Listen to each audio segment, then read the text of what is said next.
I had to play a game for my life. My apartment looked exactly like you'd expect from a cop who spent more time at the precinct than at home.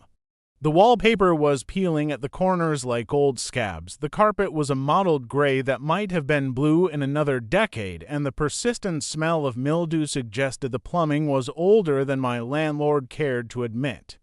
It wasn't much, but it was my refuge from the chaos of New York City, my own rundown castle. One lethargic Sunday afternoon, as the city exhaled the heat from the relentless August sun, I stood on the fringes of my small bathroom, scrutinizing my reflection in the faded mirror. I needed a shave. My beard was a rough map of the stressful week I'd just had. As I nudged the mirror to get a better angle, it shifted slightly, revealing a corner of yellowed paper tucked behind it. Curious, I pried the mirror further open. It creaked in protest, the sound sharp in the quiet apartment. Behind it, I found an envelope, the paper thin and brittle to the touch.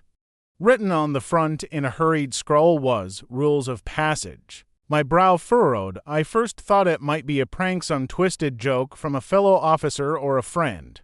But as I sliced the envelope open and unfolded the letter inside, the list of rules I found was anything but ordinary. Do not make eye contact. Do not speak to them. Never carry more than can fit in your pockets. Do not take what is not dropped. Ignore all pleas for help. Do not eat or drink anything. Avoid the man in the conductor's uniform. Never go beyond the last platform. Never board the train. If you wish to leave, you must jump in front of the train. I read through the list twice, then a third time. My initial reaction was disbelief mixed with an uneasy chuckle. It had to be a joke, a bizarre, detailed, and somewhat macabre joke, but a joke nonetheless. I could almost hear my buddy Rick's laughter when I'd confessed to being spooked, the precinct's break room echoing with hoots and hollers. Shaking my head, I placed the letter on the bathroom counter, my detective's mind idly noting the lack of dust around the mirror. It was odd, given the general neglect of my cleaning habits. The rules themselves were nonsensical, yet oddly specific. Avoid the man in the conductor's uniform. Never board the train. It read like a bad movie script. The practical part of me wanted to crumple the paper and forget it ever existed.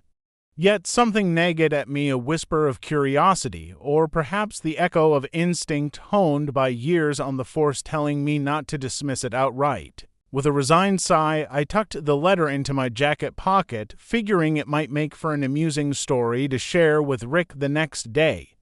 As I reset the mirror, my reflection staring back at me seemed to carry a hint of caution, as if the tired eyes looking back at me also whispered, "Be careful." I left the bathroom, the letter's words echoing in my mind. It was just a prank, I reassured myself. But as the city outside buzzed and the shadows in my apartment deepened with the setting sun, the list of rules felt more like a warning than a joke.